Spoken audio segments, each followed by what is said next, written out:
everybody, and welcome to another book talk video. It's been a little bit, hasn't it? But I've got some lighthearted recommendations for you today. So if you are interested, let's get started. So I haven't read all these books. I shouldn't call this a book recommendation. It's a book talk. This is a book. I think these look interesting because they're checked out at home with me and I'm going to read them. But it's just a little taste of what we have to offer, a little pseudo browsing while we're closed, if you will. So the first book I have to talk about is Solutions and Other Problems by Ali Brosh. I hope I'm pronouncing that correctly. And of course today is the day the sun is pouring in my windows and glaring, so I'm sorry if you see it in my glasses or that. Hooray for sunshine in February. It's hard to complain. So this is by the #1 New York Times bestselling author of Hyperbole and a Half. And again, you might recognize the animation style here if you enjoyed Hyperbole and a Half. So here are some little review snippets from the inside cover. A connoisseur of the human condition, Kirkus reviews. Immensely inventive, Brosh has a knack for the really, truly giggle-snort funny, but she's also painfully perceptive. And that's from Barry Hardiman of NPR. You may have to push this book away for fear you'll hurt yourself laughing, but its wisdom and humanity are too magnetic to keep at bay for long, and that's from Mary Poles at People. And just for a little bit about the author, we'll skim through the back author info. Ali Brosh lives as a recluse in her bedroom in Bend, Oregon.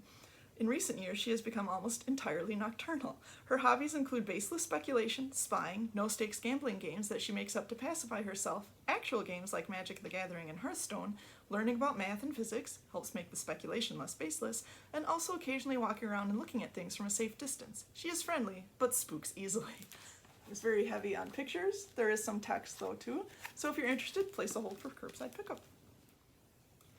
The next two books I have to talk about are if you're feeling a little crafty, if you're feeling a little like you want to try a new recipe,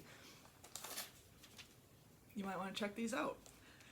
So you may know that I love to knit and crochet. I'm better at crocheting than knitting, but darn it, I persevere. Something I've really enjoyed is working with hand-dyed yarn. It's really interesting to see what dyers can come up with.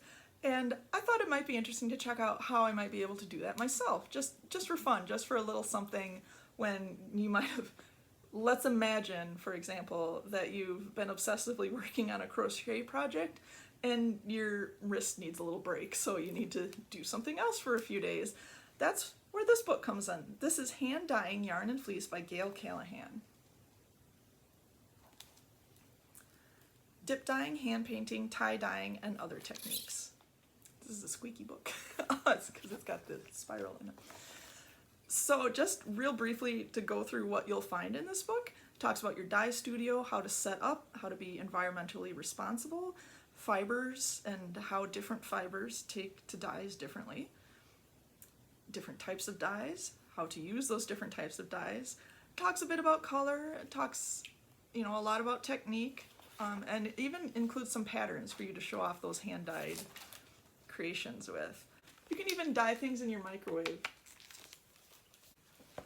So if you are a crafter and maybe you weave, maybe you want to dye some wool for needlepoint, maybe, any number of reasons you might want to dye your own yarn and are looking for a specific way to do so, or maybe you just like to try new things and think it'd be interesting. Maybe you're interested in setting up a home business. Who's to say? A lot of options in this book. Looks like a lot of fun.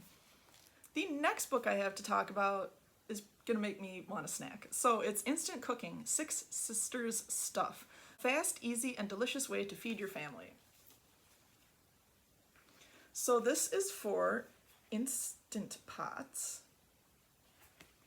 Fun fact, a couple years ago my husband and I both accidentally got each other Star Wars Instapots. He got me the R2-D2 one and I got him the Darth Vader one, and yeah, good times. Anyway.